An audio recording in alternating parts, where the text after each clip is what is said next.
It's Wise Guy Wednesday, and we all know Matt Sellen needs no excuse to use explosives. So we've got him out of the studio and out at Dodds Park.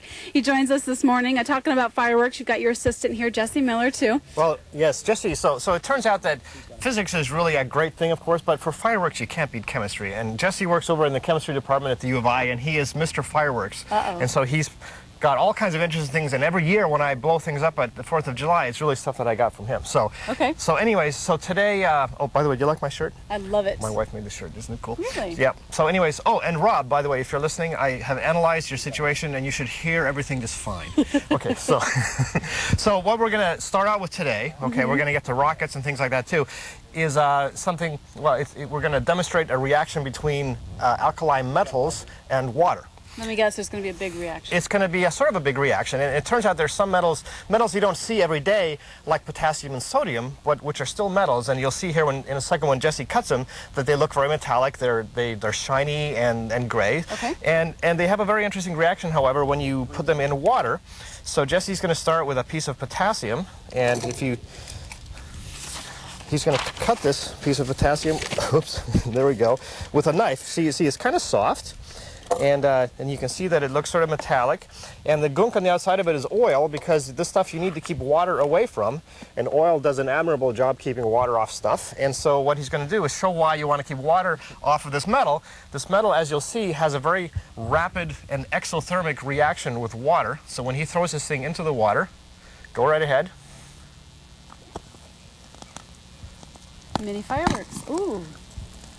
Okay, so you see how that thing reacted very rapidly, and you got smoke and you got flame. Okay, so it's extremely reactive, and so what happens there is that there's a reaction between the metal and the water that releases hydrogen gas, and then there's also a lot of heat release, and that heat ignites the hydrogen and it burns with the oxygen.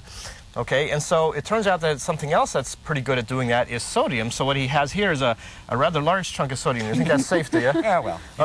Yeah, well, okay, you're going to be closer. So he's going to do that now with sodium, and you'll be able to see a slightly different, well, it'll be similar. Yeah, go right ahead.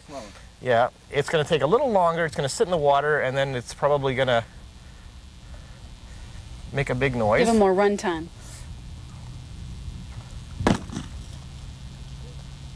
Oh, good. I'm glad all the flames went the other way, away from Scott. Okay. Now, that seemed much faster, though. Well, that one, when it actually did explode, it happened very rapidly, but you were actually... The hydrogen built up on the sodium, whereas the potassium actually is more energetic. Okay. And it went right away. Okay, whereas the sodium, it took a while for the hydrogen to build up, and then once it built up to, you know, a critical amount, then it blew up. Okay. So when we come back, we're going to talk about rockets, and we have some things. And so what I can do, since we probably have a few seconds left here, We can't go very far. It's okay. I'm going to go over here, and I'm just going to light this bottle rocket. So you probably don't want to come too close. Okay, so I'm going to go back this way. Okay, so I'm going to come back here with you, and I'm going to go back over here.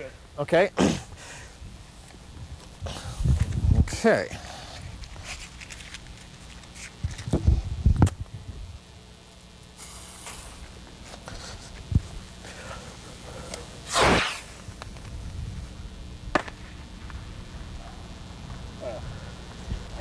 Okay, now that went pretty fast, and it went pretty high. Right. And so what you might imagine there is that there's an awful lot of forces involved to get something to accelerate to such a height in such a short amount of time, and we're actually going to measure that force when we come back. Okay. And we'll talk a little more about rockets, and in fact, when people are watching the fireworks tonight, I have a few little cute rules that they can use to try to figure out how high the things went and things like that as well. Okay, and once again, disclaimer, Matt is a physics professor. Do not try this at home. He is very experienced in doing all of this. So we're going to be back at testing fireworks and explosives with the Wise Guy, but it is 3, so let's get a check of this forecast with Jennifer.